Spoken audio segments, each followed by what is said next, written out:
तो चलो आज हम सत्ता के नए केंद्र क्लास 12th के पॉलिटिकल साइंस का चैप्टर नंबर 3 का आज लास्ट करते हैं, यानी पार्ट 4 को करते हुए हमारा सत्ता का नया केंद्र ख़त्म हो जाएगा, जो कि पुराना चैप्टर का क्या नाम था, सत्ता के वैकल्पिक केंद्र। तो इस पिछले 3 वीडियो में हमने क्या देखा? 3 वीडियो में हमने देखा आसियान क्या है, आसियान शैली क्या है, यूरोपीय संघ क्या है, चीन की अर्थव्यवस्था कैसे उत्थान हुई, उसके बाद ब्रिक्स को मैंने पढ़ा, उसके बाद इजराइल को पढ़ा, रूस को पढ़ा। तो इन सभी चीज़ को पढ़ने के पश्चात अब हम इंडिया और जापान को पढ़ेंगे और हमारा चैप्टर यहाँ पे कंप्लीट होगा। अगर आपने पार्ट 1, 2 और 3 नहीं देखा है, डिस्क्रिप्शन बॉक्स में हमारा लिंक है, आप पहले फर्स्ट देख लें, फिर सेकेंड, फिर थर्ड, तब जाके फोर्थ देखें, ताकि आपको रिटन एग्ज़ाम में कोई प्रॉब्लम ना हो। ठीक है, कोई प्रॉब्लम हो व्हाट्सएप नंबर हमारा डिस्क्रिप्शन बॉक्स में है, आप कांटेक्ट कर सकते हो। कोई भी वर्ड भी अगर समझ नहीं आता है तो हमारे बच्चों को पूरी तरीके से आज़ादी है कि आप एक वर्ड या किसी लाइन को नहीं समझ पा रहे हैं तो आराम से आप व्हाट्सएप पे पूछ सकते हो। अगर हम टाइपिंग करके भेजते हैं, नहीं समझ पाते हो, तो आपको वॉइस मैसेज से समझाएंगे। उससे भी नहीं समझते हो तो छोटा सा वीडियो क्लिप बना के समझाएंगे। ठीक है, चलो अब चलते हैं हम भारत को देखते हैं। जिस तरह से हमने इजराइल को देखा, रूस का देखा शुरुआती दौर, फिर उसके बाद आर्थिक, राजनीतिक, सैन्य और भौगोलिक विशेषता देखा, उसी तरह हम जापान और भारत को देखेंगे।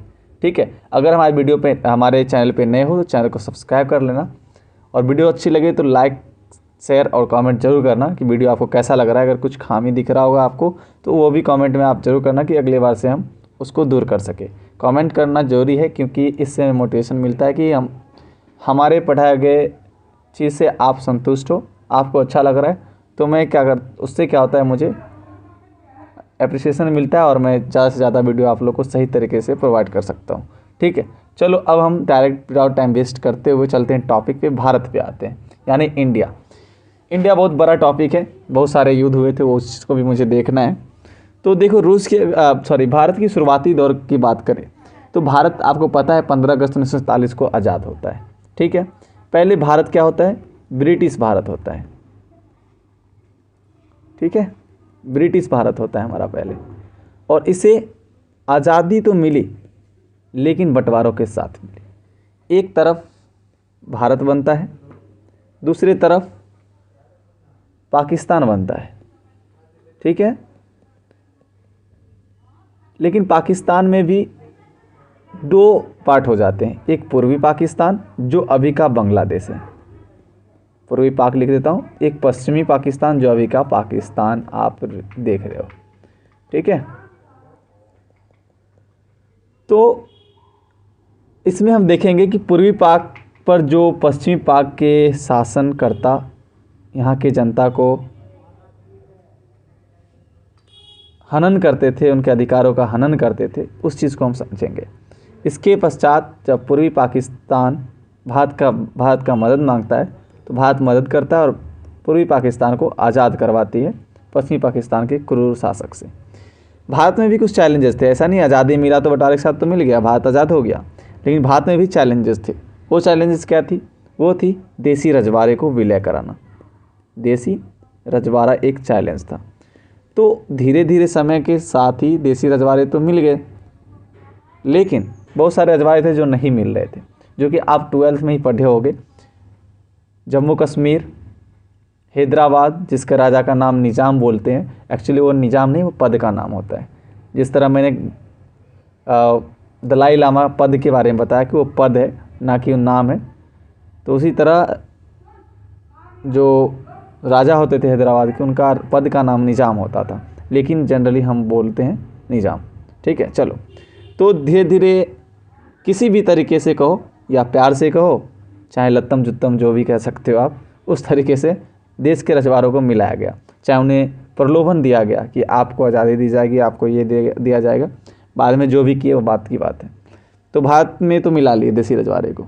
ठीक है, उसके साथ साथ ऐसा नहीं कि अब हम पहले भारत आज़ाद हुआ तो ऐसा नहीं था कि भारत के पास चुनौती नहीं था, वो था देसी रजवाड़ा। जब देसी रजवाड़ा ऐड हो जाता है तब ऐसा नहीं है कि भारत के पास चुनौतियाँ ख़त्म हो जाती है, उसके बाद भी चुनौती आता है इनके बगल वाले देश के साथ, हमारे बगल वाले देश चीन, पाकिस्तान के साथ। ठीक है, जो बाउंड्री शेयर करता है, तो उनके साथ बहुत सारी समस्या होती है, उस चीज़ को हम देखेंगे। तो सबसे पहले हम देखेंगे भारत चीन सीमा विवाद। ठीक है, अब देखो ये चीज़ आप देख रहे हो, ये जम्मू कश्मीर है जो कि अब 2 पार्ट में हो गया, दोनों केंद्र शासित प्रदेश हो गए हैं, जम्मू कश्मीर और लद्दाख। तो लद्दाख के क्षेत्र में आप ये येलो लाइन देख रहे होगे जहाँ पे चीन कहता है ये मेरा क्षेत्र है। ठीक है, जिसको ये बोलता है अक्साई चीन, यानी चाइना का अधिग्रहण क्षेत्र। ठीक है, अक्साई चीन कहता है ये मेरा क्षेत्र है, लेकिन भारत कहता नहीं भाई साहब मेरा क्षेत्र है। एक्चुअली 1947 से पहले ही अंग्रेज़ों ने इस चीज़ को समेट दिया था, लेकिन चाइना का कहना है नहीं, इंडिया का कहना है कि 1947 से पहले क्लियर हो चुका है कि ये मेरा है, लेकिन चाइना का कहना है नहीं, मैं उस चीज़ को नहीं मानूंगा, अभी तक क्लियर नहीं हुआ, ये मेरा है। इसी तरह चीन एक तरफ, और इधर अरुणाचल प्रदेश आप देख रहे हो। ठीक है, अरुणाचल प्रदेश की ये येलो क्षेत्र जो देख रहे हो, ये पूरा अरुणाचल प्रदेश है। ठीक है, इधर कुछ होगा, तो अरुणाचल प्रदेश की ये जो येलो क्षेत्र आपको दिख रहा है, इसमें चीन कहता है कि ये भी मेरा क्षेत्र है। तो 2 जगह से भारत और चीन के साथ विवाद है। ठीक है, लेकिन यह मामला धीरे धीरे बढ़ता गया, बहुत सारे नेताओं ने वार्तालाप भी किया, लेकिन वार्तालाप के दौरान कोई भी ऐसी सॉल्यूशन नहीं निकलता है कि इस चीज़ को सुलझाया जाए। यहाँ देख सकते हो लिखा हुआ है भारत और चीन के बीच सीमा विवाद, जम्मू कश्मीर और अक्साई चीन। अक्साई चीन, इसको अक्साई चीन, जम्मू कश्मीर के अक्साई चीन, जम्मू कश्मीर के अक्साई चीन और अरुणाचल प्रदेश के नेफा क्षेत्र, इस क्षेत्र को नेफा क्षेत्र कहते हैं। ठीक है, इसको लेकर भारत चीन के बीच विवाद है, सीमा विवाद है, लेकिन बहुत सारे वार्तालाप भी हुए नेताओं में, और अंततः 1954 में एक समझौता होता है जिसका नाम होता है पंचशील समझौता, जो कि आपको वीडियो में बता दिया है, पिछले वीडियो में। पंचशील, सॉरी मिस्टेक हो गया यहाँ पे, पंचशील समझौता। ठीक है, तो 1954 में पंचशील समझौता है, लेकिन चाइना बाद में जाके इसको तोड़ता है। इसमें जो भी समझौते होते हैं बाद में जाके ये तोड़ता है, इसके तरफ से पहले आक्रमण किया जाता है या जो भी युद्ध होते हैं। अब देखो भारत चीन सीमा विवाद, इन्होंने तो पंचशील समझौता कर लिया 1954 में। ठीक है, तो गांधी जी को उस समय जो हमारे पीएम थे वो थे जवाहरलाल नेहरू, प्रथम प्राइम मिनिस्टर ऑफ इंडिया। तो इन्हें लगा कि भाई अब समझौता हो गया, चीन हम पे आक्रमण नहीं करेगा। तो पहले देख लेते हैं फर्स्ट पॉइंट। 1957 से 1959 के बीच चीन ने अक्साई चीन के कुछ हिस्से पर कब्जा कर लिया, इसके बीच, इस समय अवधि के बीच, और वहाँ सड़क बनानी शुरू कर दी। अब देखो इसने क्या किया, अक्साई चीन के क्षेत्र जो आपको मैंने दिखाया है मैप में, वहाँ पे कब्जा करता है इस 57 से 59 के बीच 2 साल में, और सड़क बनाना शुरू कर देता है। लेकिन पंचशील समझौता होने के पश्चात, ठीक है, 1954 में हुआ था, उसके बाद ये करता है कब्जा। ठीक है, बस उस समय लड़ाई चलता है 1957-58 के बीच, यह कब्जा करता है। और चीन पे भरोसा कर लेते हैं हमारे नेहरू जी कि युद्ध नहीं होगा, आक्रमण नहीं हो सकता, क्योंकि हमने पंचशील समझौता किया है। इस चीज़ को अपने माइंड में लेकर उन्होंने गलती किया, और उन्हें ये गलत साबित हुआ कि 1962 में चीन जो है आक्रमण कर देता है भारत पे। ठीक है, इन्होंने क्या किया था, विश्वास किया था कि पंचशील समझौता हुआ है तो यह नियम को नहीं तोड़ सकता, ये पाकिस्तान और चीन नहीं सुधरेंगे। ठीक है, यह नियम बनाते भी हैं, संधि करते भी हैं, तोड़ते भी पहले, लेकिन भारत का ऐसा नीति नहीं है। भारत ये कहता है हमारे पास जो भी अस्त्र शस्त्र हैं वह मैं पहले यूज़ नहीं करूँगा, पहले इधर से नहीं चलाऊँगा, दूसरी तरफ से आक्रमण होता है तो हम रुक भी नहीं सकते। ठीक है, अपने आत्मरक्षा के लिए नहीं रुक सकते। वाजपेयी जी का एक भाषण है, उसको आप ज़रूर सुनना इस चीज़ को। 1962 में चीन ने भारत में क्या करता है, आक्रमण करता है, हमला करता है। अचानक हुए इस हमला, आप मान लो कि आप एक रूम में बैठे हो और आक्रमण होना शुरू हो गया। आप भले ही कितने बड़े मंत्री हो, बड़े कुछ भी हो, ठीक है, आपको लग रहा है यार कुछ नहीं है, बस ज़िंदगी चल रहा है ऐसे, और अचानक से बिना इन्फॉर्मेशन का, ठीक है, आप पे आक्रमण होता है, क्या आप जीतोगे? उम्मीदतः कम। इसी तरह हुआ था, अचानक जब हमला हुआ तो हमें तैयार होने का मौका नहीं मिला भारत को, और भारत चीन की सेना से हार जाती है। ठीक है, और उसी समय वह जम्मू कश्मीर के भाग में एंटर हो जाता है। ठीक है, और अंततः युद्ध का विराम चीन ने घोषित करता है और भारत इस युद्ध में हार जाता है। तो अरुणाचल प्रदेश में थोड़ा घुस जाता है 1962 के युद्ध के समय, और जम्मू कश्मीर में घुस जाता है। ठीक है, जो अभी भी देखते हो गया बलगान घाटी वगैरह होते रहता है लड़ाई, तो इसी चीज़ को होते रहा है। आगे चलते हैं, युद्ध का परिणाम क्या हुआ। अब युद्ध का परिणाम आप देख सकते हो, जब हार गए हो तो युद्ध का परिणाम क्या होगा। बेचारे पीएम सैड दिख रहे हैं आपको, भारत हारता है और जो विदेश नीति होती है भारत की,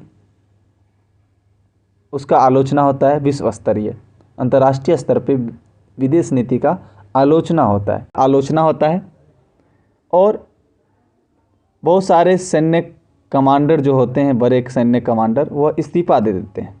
ठीक है, और आपको ये भी जानना चाहिए कि जब भारत चीन से युद्ध हारता है तो जो हमारे रक्षा मंत्री होते हैं उस समय, वो होते हैं बीके कृष्ण मेनन। कौन होते हैं?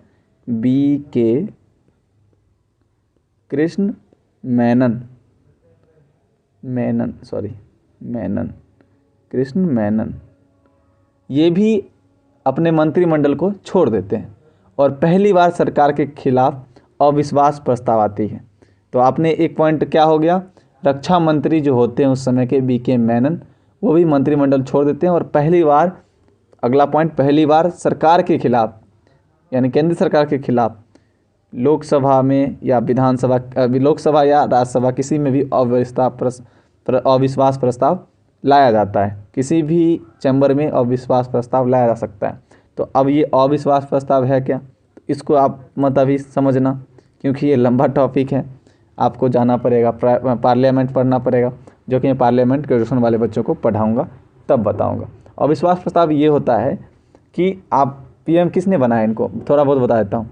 एमपी ने बनाया होगा, और एमपी को अब यह आशा खो देते हैं कि हमारे जो प्राइम मिनिस्टर है यह देश को नहीं चलाने योग्य, तो किसी भी सदन में अविश्वास प्रस्ताव लाया जाता है और 50% + 1 अगर वोट हो जाता है वो अविश्वास प्रस्ताव पे, तो सरकार ख़त्म हो जाती है। तो उस समय क्या हुआ नहीं हुआ उसको नहीं जानना है, बहुत लंबा कहानी चल लेंगे तो बहुत लंबा हो जाएगा। ठीक है, चलो आगे चलते हैं। अब देखो, भारत और पाकिस्तान के बाद बीच जो 4 युद्ध होते हैं भारत और पाकिस्तान के बाद। एक होता है 1947 में, 48 तक चलता है लगभग, जिस समय पीओके का यह कब्जा कर लेता है। दूसरा होता है सिंधु जल को लेके, ठीक है, वह होता है आपको सिंधु जल विवाद होता है 1965 में, दूसरा युद्ध होता है। तीसरा होता है आपका बांग्लादेश को लेके पाकिस्तान के साथ, और चौथा होता है 1999 में कारगिल। ठीक है, तो इसको इंडिविजुअल था जल्दी हम निकालते हैं। कश्मीर विवाद क्यों होता है? कश्मीर विवाद में हुआ क्या था कि भारत तुरंत आज़ाद ही हुआ था, ठीक है, और पाकिस्तान के बीच युद्ध शुरू हो गए थे। एक तरफ से हमने ब्रिटेन ने हमें आज़ाद किया ही था, और उसमें भी बंटवारे के साथ, ऊपर से जिसके साथ जो हमारे मुल्क में थे, धर्म के आधार पे हमारा कंट्री को बांट दिया गया, और जो बांटे गए वो हम पे आक्रमण करना शुरू करते हैं। ठीक है, इस युद्ध का मुख्य कारण क्या था? ये कश्मीर को लेके, ये कश्मीर को लेके ये था कि भाई यहाँ पे एक पहली बात कि यहाँ पे मुस्लिम आबादी बहुत ज़्यादा है। ठीक है, तो पाकिस्तान कहता था कि ये मुस्लिम आबादी है, हमारा सपोर्ट करेगा, और पाकिस्तान इस पर अपना हक जताता था। तो इसी को लेके 1947 के लास्ट से 1948 के लगभग कुछ महीनों तक लड़ाई चलती है, और उसमें पाकिस्तान यहाँ तक घुस आता है, जिसको ये अभी पीओके बोलते हैं। ठीक है, जिसको बोलते हैं ये लोग आज़ाद कश्मीर, पाकिस्तान ऑक्युपाइड कश्मीर। ठीक है, लेकिन हम लोग इसमें विजय प्राप्त करते हैं। पूरे जम्मू कश्मीर में तो नहीं घुसने देते हैं, इनको खदेड़ देते हैं, लेकिन कुछ हिस्सा चला जाता है, जिसको पीओके बोलते हैं। ठीक है, पूरे जम्मू कश्मीर को हम नहीं खोते हैं, कुछ हिस्सा खो जाते हैं, जिसको पीओके बोलते हैं, लेकिन वह भारत का अंग है। चलो अब नदी जल बंटवारा की बात करें, उसको समझते हैं। देखो क्या हुआ था कि 1960 में, सबसे पहले आपको पता होना चाहिए कि ये जो समझौता हुआ था नदी जल बंटवारा, इससे पहले 1960 में एक होता है समझौता, सिंधु जल समझौता। क्या होता है 1960 में? सिंधु जल समझौता। सिंधु जल समझौता मतलब सिंधु नदी का नाम है भाई, तो इसके जल को लेकर कुछ समझौता हुआ होगा भारत और पाकिस्तान के बीच। उस समय के हमारे पीएम थे नेहरू जी, और वहाँ के पीएम थे, वर्सेस लिख देता हूँ, यानी किसके किसके बीच हुआ था ये सिंधु जल समझौता 1960 में। वहाँ के जो पीएम थे वो थे अयूब खान। इन दोनों के बीच होता है, क्या होता है, अयूब खान, अयूब मत लिख लेना, ठीक है, मेरे बोली पे जाओ, खाने मत लिख लेना। बच्चे का ये है, जो देखता है वही उतार लेता है, बोलता हूँ वो नहीं देखते हो तुम लोग। चलो अब देखो क्या हुआ था। जो पूर्वी हिस्से के नदी थे, पूर्वी हिस्से के नदी, पूर्वी हिस्से के जो नदी थे वो थे रावी, रावी, सतलज और ब्यास। ब्यास पंजाब का नाम पता है, पंजाब क्यों पड़ता है, क्योंकि 5 नदी वहाँ से गुजरता है। जानने के लिए तो बहुत कुछ है पढ़ाने के लिए, बट अभी हमें चैप्टर करना है। पूर्वी हिस्से का जो नदी होता है रावी, सतलज, ब्यास, ये इंडिया को दिया जाता है। लेकिन जो पश्चिमी हिस्से का नदी होता है, अब यहाँ पश्चिमी हिस्सा कर लेना, वो होता है सिंधु, चेनाब, झेलम, ठीक है। लगभग सिंधु छोड़ के सभी नदी जो दिख रहे हैं आपको 5, ये सभी पंजाब में बहते हैं, इसीलिए उसका नाम पंजाब है। सिंधु आपको पता होना चाहिए, जितने भी पश्चिमी क्षेत्र यानी पाकिस्तान में आते हैं सभी इंडिया से होके आते हैं। हिमालय से निकलती है, जम्मू कश्मीर से होते पाकिस्तान आती है। तो पाकिस्तान को ये डर लगता है, भाई हमने तो समझौता कर लिया, और जो समझौता हुआ था इसमें ये हुआ था कि भाई ये तो भारत होके जाता है तो भारत का कुछ अधिकार तो बनता है। अगर हमारे घर के बीच से आप कोई रास्ता ले जाओगे, तो मान लो 10 केजी गेहूँ ले जा रहे हो तो 1 केजी हम मांग लेंगे, तो कोई बड़ी बात नहीं है, नहीं है। तो ऐसा बात नहीं है। तो ये नदी की बात है, नदी की बात है। तो यहाँ पे ये संधि में हुआ था कि सिंचाई, सिंचाई, परिवहन और बिजली उत्पादन के लिए, बिजली यूँ लिख देता हूँ, उत्पादन के लिए भारत इस नदी जल का प्रयोग कर सकता है। इसी डर से क्या करता है पाकिस्तान 1965 में आक्रमण करता है, नहीं भाई मैं थोड़ा ही पानी यूज़ करने क्यों दूंगा, ठीक है। उन्हें ये डर लगता है कि भाई पानी आ रहा है इंडिया होके, कभी बंद कर देगा तो हम लोग की ज़िंदगी तो भाई तबाह हो जाएगी, और वो नाबूझ है भाई, थोड़ा भी दिक्कत होगा वो गोलीबारी ही करते हैं, बुर्बक हैं। चलो, तो इस वजह से हुआ था 1965 की लड़ाई। 1960 में सिंधु जल समझौता हुआ था, और नदी जल के बंटवारा को ही लेके हुआ था 1965 में लड़ाई। 1971 आपको मैंने बताया था, और इसके पीछे अगर रीजन जानोगे तो बहुत लंबा पढ़ना पड़ेगा, ठीक है। तो 1971 में पूर्वी पाकिस्तान जो आज का बांग्लादेश है उसके समस्या को लेके वहाँ पे जो पश्चिमी पाकिस्तान के शासकों द्वारा पूर्वी पाकिस्तान के जनता पे क्रूर शासन किया जा रहा था, उसके खिलाफ जब पूर्वी पाकिस्तान के लोग भारत का शरण लेते हैं, उससे बेबस होकर वहाँ के लोग और सपोर्ट मांगने लगते हैं भारत से, तो भारत पूर्वी पाकिस्तान को पश्चिमी पाकिस्तान से आज़ाद कराने के लिए युद्ध लड़ता है, ठीक है। और यह युद्ध भारत जीतता है, और पूर्वी पाकिस्तान की आज़ादी और एक नए देश बांग्लादेश के निर्माण के साथ ख़त्म होता है।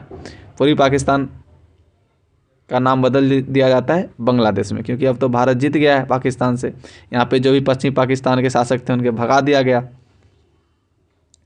1999 कारगिल का युद्ध, उसके पीछे रीजन जाओगे, बोलोगे सर इतना शॉर्ट पढ़ा रहे हैं, तो आपको शॉर्ट ही पढ़ना है, ठीक है।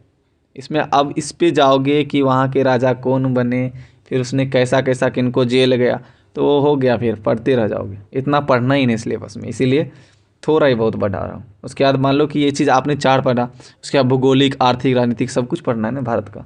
चलो कारगिल देखो, कारगिल 1999 में होता है। पाकिस्तान द्वारा क्या किया जाता है कि कारगिल क्षेत्र में सेना तैनात कर दिया जाता है, यानी घुसपैठ करने के लिए। घुसपैठ करने के कारण की वजह से उन्हें बाहर निकालने के लिए भारत तुरंत एक ऑपरेशन चलाता है, ऑपरेशन विजय। यह कारगिल के क्षेत्र में कुछ सेना को, कुछ घुसपैठियों को भेज देते हैं, और इस घुसपैठियों को हमें बाहर निकालने के लिए एक ऑपरेशन चलाना पड़ता है जिसका नाम होता है ऑपरेशन विजय, जो कि लगभग 60 दिन तक लंबा चलता है। और इस युद्ध में भारत जीतता है और पाकिस्तान की हार होती है।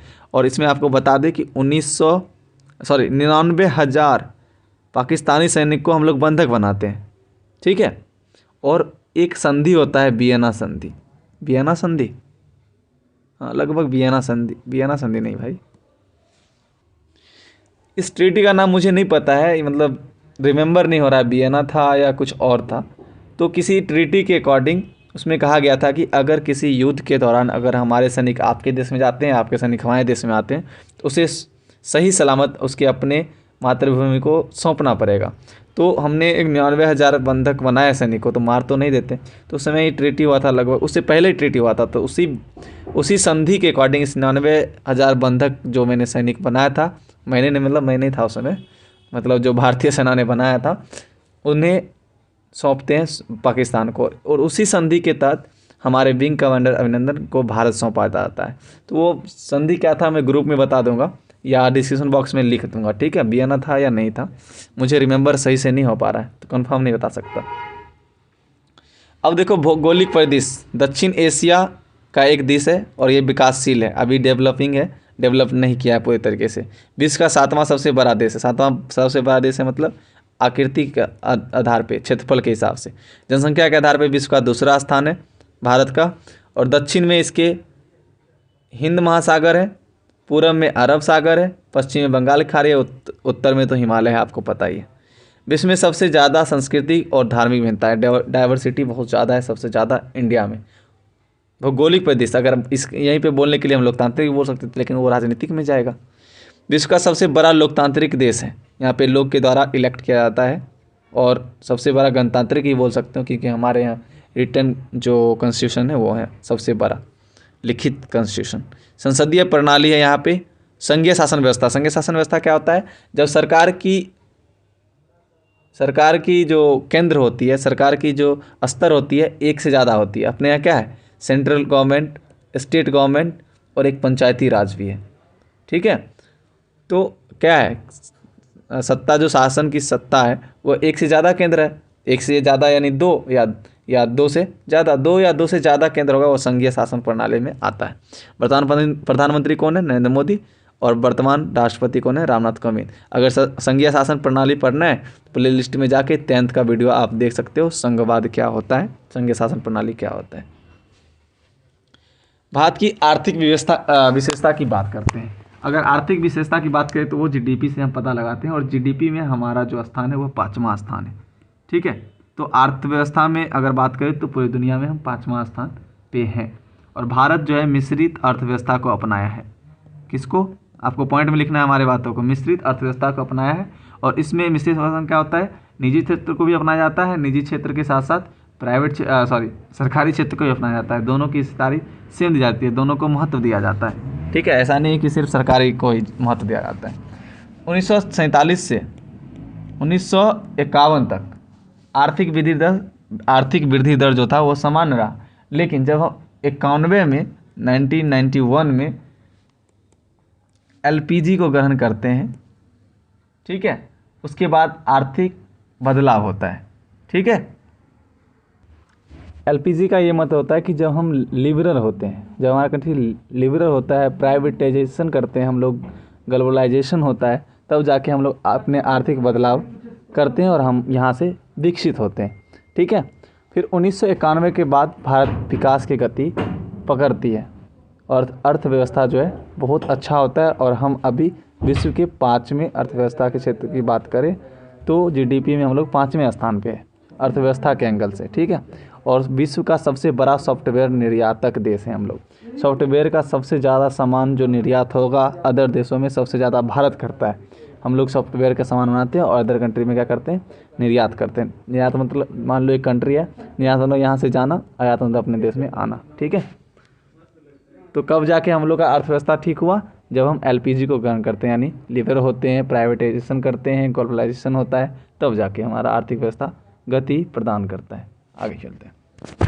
भारत की सैन्य विशेषता, सैन्य क्षमता के अनुसार भारत विश्व में प्रथम 5 देशों में से आता है। सैनिकों की संख्या की बात करें तो भारत विश्व में दूसरा स्थान पे आता है। और परमाणु हथियार तो संपन्न देश है ही, हमारे पास परमाणु हथियार है। और यूएनओ में हमारा शांति सेना में योगदान होता है और हम लोग सुरक्षा परिषद में लगभग 3 से 4 बार अस्थायी सदस्य रह चुके हैं। उच्च गुणवत्ता का हमारे पास हथियार है और यहाँ के जो सैनिक हैं प्रशिक्षित हैं पूरे तरीके से, और ये भारतीय सेना का सबसे बड़ा विशेषता है। जापान की बात करते हैं। अब जापान की बात करें तो आपको पता होना चाहिए जापान जो अपने आप को आत्मसमर्पित करता है सेकेंड वर्ल्ड वार में, आपको पता होना चाहिए सेकेंड वर्ल्ड वार जो है, ये सेकेंड वर्ल्ड वार आपको बता देता हूँ। मित्र राष्ट्र और धुरी राष्ट्र के बीच होता है। किसके पास मित्र राष्ट्र और धुरी राष्ट्र के बीच होता है। मित्र राष्ट्र में होते हैं अमेरिका, सोवियत संघ और इंग्लैंड। धुरी राष्ट्र में होता है जर्मनी, जापान, इटली। ठीक है, तो मित्र राष्ट्र और धुरी राष्ट्र में जब वर्ल्ड वार 2 होता है तो धुरी राष्ट्र हार जाता है। और कब इसका अंत होता है? जब अमेरिका जो है जापान पे बम गिराती है। 2 बम गिराता है 6 अगस्त 1945 और एक 9 अगस्त 1945 को। एक बम गिराता है हिरोशिमा पे, एक बम गिराता है नागासाकी। ये दोनों जापान के एक सिटी होती हैं, अलग अलग सिटी हैं। ठीक है, उसके बाद जापान अपने आप को आत्मसमर्पित करता है और सेकेंड वर्ल्ड वार ख़त्म होती है। अब ये अमेरिका जो जापान पे वार करता है, किसी भी सदस्य देश जैसे सोवियत संघ और इंग्लैंड है उससे परमिशन या कोई तरह का वार्तालाप नहीं करता है। यह क्यों करता है? कि अपने ही सदस्य देशों को दिखाना चाहता है कि हम पावरफुल हैं। और इसी वजह से जब धुरी राष्ट्र ख़त्म होता है 1945 में, सेकेंड वर्ल्ड वार ख़त्म होती है, तो सोवियत संघ यानी इसके ही सदस्य देश और अमेरिका के बीच कोल्ड वार युद्ध होता है। कोल्ड वार शुरू हो जाता है। कोल्ड वार मतलब अपने घर में शुरुआत हो जाता है। तो ये मित्र देश के बीच ही होने लगा और इसमें किसी तरह का युद्ध वगैरह नहीं हुआ था। लग रहा था हो जाएगा क्यूबा मिसाइल संकट के समय। तो ये सब हम आगे पीछे ही बात कर लिए थे फर्स्ट टर्म में। चलो आगे। जापान की भौगोलिक विशेषता। जापान पूर्वी एशिया का एक देश है और क्षेत्रफल के मामले में अगर जापान की बात करें तो 63वां स्थान है। भाई हम 7वें स्थान पे हैं और ये भाई 63वां स्थान पे है क्षेत्रफल की दृष्टि से। जनसंख्या के अनुसार विश्व के 11वें स्थान पे है। जापान का ज़्यादातर हिस्सा जो है पहाड़ी और जंगल से ही घिरा हुआ है और ये जो है सबसे ज़्यादा प्राकृतिक आपदाओं से जूझते रहता है, जैसे भूकंप, सुनामी और अन्य तरह के जो भी प्राकृतिक आपदाएं उससे बेचारा जूझते रहता है। लेकिन इसके पास संसाधन बहुत ही ज़्यादा हैं, प्राकृतिक संसाधन हैं और इनके ज़्यादातर हिस्सों में ज़्यादातर पहाड़ी और जंगल ही। ठीक है, आगे चलते हैं। जापान की आर्थिक विशेषता। जापान विश्व का सबसे आधुनिक प्रौद्योगिकी वाला देश है और जीडीपी में अगर बात करें, किसी भी देश का अगर दूसरे देश से कंपेयर करते हैं तो उसके जीडीपी के अनुसार हम करते हैं, तो जीडीपी जो है जापान का वह पूरे विश्व का 3रे स्थान पे है। ठीक है, और हम 5वें स्थान पे हैं। पहले स्थान पे कौन है? वो अमेरिका है फर्स्ट पे। तीसरे पे कौन है? जापान है। यहाँ पे प्रत्येक तरह के उत्पादों का उत्पादन होता है और निर्यात किया जाता है ज़्यादातर। इतनी सारी आपदाओं के साथ घिरा हुआ है लेकिन इनके पास प्राकृतिक रिसोर्सेज भी हैं और यहाँ पे उत्पादन भी होते हैं और ये दूसरे देश को निर्यात भी करते हैं। लेकिन आपको पता होना चाहिए यहाँ पे इतने ज़्यादा आपदा आने के उपरांत भी ऐसा माना जाता है कि जापान विकास के क्षेत्र में कहीं ना कहीं अन्य देशों से आगे जा रहा है। जापान की राजनीतिक विशेषता। जापान में संवैधानिक राजतंत्र है। यहाँ पे एक राजा भी होंगे और संवैधानिक तरीके से एक प्राइम मिनिस्टर भी बनाए जाते हैं। यानी यहाँ पर एक राजा होगा और एक लोकतांत्रिक तरीके से चुने गए प्रतिनिधित्व होंगे जो कि प्राइम मिनिस्टर के रूप में होते हैं। वर्तमान में जापान के राजा नारुहितो हैं। नारुहितो गजब का नाम है भाई। जापान का राजनीतिक मुखिया यहाँ के प्रधानमंत्री होते हैं और वर्तमान में यहाँ के जो प्रधानमंत्री है शिंजो आबे और यहाँ की राष्ट्रभाषा क्या है? जापानीज। ठीक है, जापान की सैन्य विशेषता देखते हैं। जापान की सैन्य विशेषता अगर बात करें तो सेना के आधार पे अगर हम अन्य देश से तुलना करते हैं तो विश्व में 4थी स्थान है इसका शक्तिशाली रूप में। ठीक है, सेना पर किए जाने वाले खर्च के अनुसार अगर विश्व में बात करें, दूसरे देश से कंपेयर करें, तो ये चौथा स्थान पे है। उच्च गुणवत्ता वाली इसके पास प्रौद्योगिकी जापानी सेना के प्रमुख विशेषता है, यानी इनके पास जो भी वेपन्स वगैरह हैं बहुत ही न्यू टेक्नोलॉजी वाला है और इसमें गुणवत्ता बहुत ही बेहतरीन है। सैन्य ताकत के मामले में अगर बात करें, जापान विश्व के कुछ सबसे बड़े देशों में से एक है। हर क्षेत्र की तरह सैन्य ताकत में भी जापान विश्व के बड़े देशों के बीच स्थित है। तो हमारा चैप्टर नंबर 3 यहीं पे कंप्लीट होता है।